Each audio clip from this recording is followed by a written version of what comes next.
નમસ્કાર વહાલા દર્શક મિત્રો, કિસાન સમાચાર ચેનલમાં તમારું ખૂબ જ સ્વાગત છે। જાણીએ આજના દેશ અને દુનિયાના તાજા અને સૌથી મોટા સમાચાર।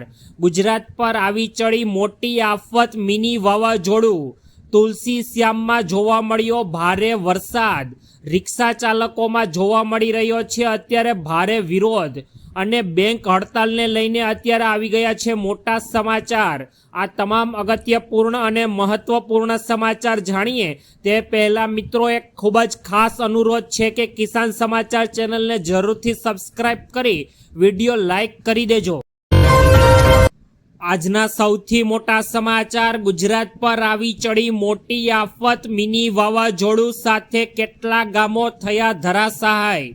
મિની વાવાઝોડાથી અત્યારે ગુજરાત પર કહેર વરસાવી રહ્યો છે અને સાથે સાથે જ મકાન, વીજ પોલ પણ ધરાશાય થયા છે।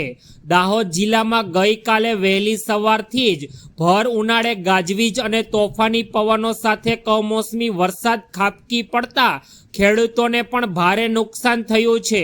લીંબડિયાળી ગામમાં વાવાઝોડાને કારણે મકાનનો ભાગ ધરાશાય થયો। જોકે સદનસીબે અત્યારે ઘટના સ્થળ પર કોઈ જાનહાનિ થઈ નથી। ત્યારબાદ ઝાલોદ પંથકમાં પણ પ્રચંડ પવનથી અનેક વીજના થાંભલાઓ અને વૃક્ષો પડી જતા વીજ પુરવઠો ખોરવાયો છે। હાલ અત્યારે MGVCLની ટીમ પણ દ્વારા યુદ્ધ સ્તરે ધોરણે કામકાજ શરૂ કરી દેવામાં આવ્યું છે। ત્યારબાદના ખૂબ જ અગત્યપૂર્ણ સમાચાર સામે આવ્યા। તુલસી શ્યામમાં જોવા મળ્યો અત્યારે વરસાદ। યાત્રાધામ તુલસી શ્યામ પંથકમાં પણ અત્યારે ભર ઉનાળે મેઘરાજાએ પધામણી કરી છે અને ગીર સોમનાથ જિલ્લામાં પણ આજે અને ગઈકાલે અચાનક વાતાવરણમાં પલટો જોવા મળ્યો। પ્રસિદ્ધ યાત્રાધામ તુલસી શ્યામ મંદિર અને આસપાસના ગીરના જંગલ વિસ્તારોમાં ગઈકાલ સવારથી જ પવન સાથે કમોસમી વરસાદ પડવાનો શરૂ થયો છે। અત્યારે અસહ્ય ગરમી અને બફારા વચ્ચે અચાનક ઠંડક પ્રસરતા દર્શનાર્થીઓને પણ રાહત મળી છે। જોકે અત્યારે ખેડૂતોમાં ચિંતા વધી છે કારણ કે ઉનાળુ પાક કેરી, બાજરી અને તલને નુકસાન થવાની આશંકાઓ સેવાઈ રહી છે। અત્યારે સમગ્ર ગુજરાતમાં ચોમાસા પહેલા જ વરસાદનો એક નાનો રાઉન્ડ શરૂ થઈ ચૂક્યો છે।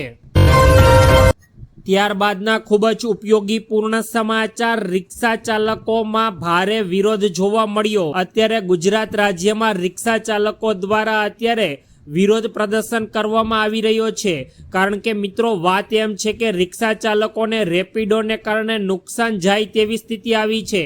રાજકોટમાં રેપિડો કંપનીએ રિક્ષા ચાલકોના પ્રતિ કિલોમીટરના ભાડામાં 23 રૂપિયાનો ઘટાડો કરતા વિરોધ અત્યારે વંટોળો સર્જાયો છે। અગાઉ મળતા 15 રૂપિયાને બદલે હવે 12 રૂપિયા આપવામાં આવતા 300થી વધુ રિક્ષા ચાલકોએ અત્યારે રેસકોર્સ મેદાન ખાતે રેલી યોજીને રોષ વ્યક્ત કર્યો છે। ચાલકોની માંગ છે કે કંપની ફરીથી કિલોમીટરનું 15 રૂપિયા ભાડું ચૂકવે। જો આ માંગણી સંતોષવામાં નહીં આવે તો આગામી સમયમાં રાજકોટમાં રેપિડોની સેવા સંપૂર્ણપણે બંધ કરી દેવાની ચીમકી રિક્ષા ચાલકો દ્વારા ઉચ્ચારવામાં આવી છે। ત્યારબાદના ખૂબ જ મહત્વપૂર્ણ સમાચાર। બેંક હડતાલને લઈને આવ્યા મોટા સમાચાર। કેટલા દિવસ બેંક બંધ રહેશે દરેક વ્યક્તિઓ ખાસ જાણી લે। SBI બેંકના કર્મચારીઓ અત્યારે હડતાલ પર ઉતરી આવ્યા છે। SBI બેંકના કર્મચારીઓ 25 અને 26 મેના રોજ હડતાલ પર જશે। 23 મેના રોજ ચોથો શનિવાર અને 24 મેના રોજ રવિવાર હોવાથી સેવાઓ સતત 4 દિવસ માટે સ્થગિત રહેશે। All India state of Indian staff federation દ્વારા હડતાલની જાહેરાત કરવામાં આવી।